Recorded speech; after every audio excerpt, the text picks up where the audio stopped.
Okay, so this is the second of our video tutorials on the review test for kinematics and freefall. So if we're looking at this question, number 17, we have a police car that is stationary on the side, and the car S is exceeding the speed limit, passes the police car at a constant speed of 18 meters per second. The police car sets off and passes the police car P. Car P accelerates at 4.5 for 6 seconds and continues at a constant speed. So what we know is that basically if we think about this in terms of a VT graph, that this object, the car S, is just traveling along at this constant speed. We know that the police car accelerates up to, well, we don't know how much it goes, but we know that it accelerates up and continues to accelerate for 6 seconds, okay, and then moves along at a constant speed after that, and then the car S is just going along at that constant speed. So basically we want to know a couple things here. We want to first just write an expression, and if we think about it in terms of a position time graph, what we have is the first car is going along at a constant speed. The second car the police car goes along, accelerates to a point, and then goes along at a steeper constant speed. And eventually what we're going to know is when those two lines intersect. That's the last part here, part B. But nevertheless, we can write an expression in terms of t of this car S. So if I want to draw write an equation for this line, I have y equals mx plus b. My slope in this case is 18 meters per second, and t is on my x-axis. And we're saying that it starts at the origin, so the y-intercept 0. So if we want to figure out the distance traveled by the police car during the first 6 seconds of the motion, then what we can figure out is I know the initial velocity of the police car, that's 0. I know the acceleration of 4.5. I know the time of 6 seconds, and I'm looking for how far does the police car travel. So I have delta x equals v naught t plus 1/2 a t squared. The initial velocity is 0, so this goes to 0. And we just have the 1/2 times the 4.5 times 6 squared. And so if you work that out, you get something close to 81 meters. And that's going to be how far the police car goes in the first 6 seconds. Now, if I want to figure out the speed of the police car after it's completed its acceleration, well, that's a whole other question. It's asking for what is the final speed. So now we want to know what is our final speed. So the final speed is related to the initial speed plus the acceleration times the time. And we just said the initial velocity is 0. So this is our 4.5 times 6 seconds. And so we see that there's a 27 meter per second. And if we go back up here, you'll also notice that, when I'm trying to solve this is why I extended this past here, because this value is 18, and then this value up here, which is not the scale, is 27. Now, if we want to write an expression in terms of t for the distance traveled by the police car during the time that it's traveling at a constant speed. So now, here's the tricky part. We know that it reaches its maximum speed at 6 seconds. So now what I want to do is I want to write an expression for how far does it travel here during this time interval. Now I know that the total time, in other words, how long it takes to get from 0 seconds to t seconds is just t. So if I want to know how long it's traveling at a constant speed, that time interval is going to be t minus the 6 seconds. Okay, because if this whole thing is t, this is 6 seconds, then what's left over is t minus 6. And I think this is probably the hardest thing to do in this case. So if I want to write that expression, I can write the position traveled, 27 meters per second, and I'm going to be multiplying that not just by t, but by t minus 6. And that would represent how far it travels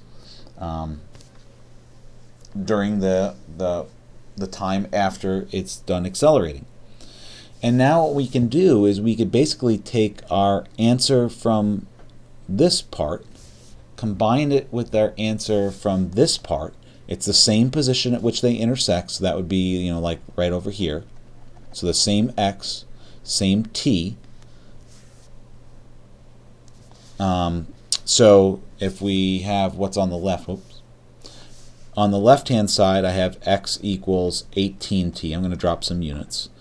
And the other equation is x equals 27 t minus 6, but remember that the police car traveled some distance prior to reaching that constant speed. So there was some distance covered, which we actually already figured out.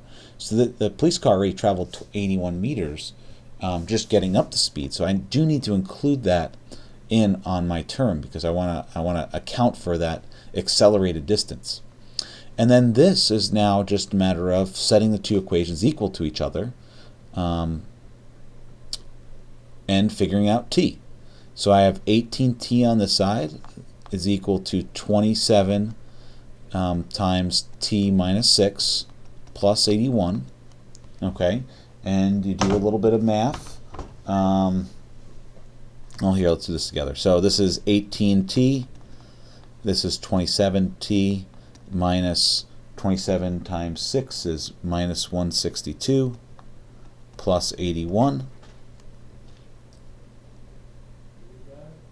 Okay, so that works out to be, so I'm going to do two things. I'm going to move the 27t over, and then this is minus 81 equals minus 9t, and then divide by minus 9. And so I got a positive 9 seconds. Okay, so two kind of catches here. This t minus 6, knowing this, and then also, it'd be very easy to forget about this 81. Okay, but know that the police car wasn't going at this constant speed the entire time. All right, so let's take a look at the next one. So in this next one, the stone is projected almost vertically upward at 20 meters per second from the cliff. It finally lands on the ground at the base of the cliff. The sequence diagram shows the position of the stone at 1 second intervals. Okay. Now what's important is image 0 is just after the projection, and image 5 is just before landing. Okay, so they're both moving at frame 0 and frame 5 down here. Okay, and we're ignoring air resistance. Okay, and we're actually going to use an acceleration due to gravity of just 10 instead of the 9.8. Just to make the calculations a little bit easier. So when we're going about this, so the first part of this is that state whether the stone's acceleration is upward, downward, or 0 in each of the following. All right, and so when we generalize, since the acceleration due to gravity is constant, the acceleration being g is constant the entire flight, and it's downward the entire flight. All of these, doesn't matter where I ask you about it, whether it's on its way up, down, at the top, then it still has a downward acceleration of 9.8 meters per second squared, or in this case we're assuming it to be g. And for this next part, we're trying to draw some vectors that represent the instantaneous velocity of that stage. Okay, so what we know, we just want to make this consistent. It says pay attention to the direction and relative length of the vectors and label them with magnitude. So we don't need to have a ruler out here, but we can get a better idea that, if this is 20 meters per second, we know it's going to lose 10. So I'm going to want to draw an arrow that's about half this length. So half the length of the original 20. And this would be 10 meters per second. At the top, it's 0, so there's no arrow. At 3 seconds, same magnitude as 1, just opposite direction.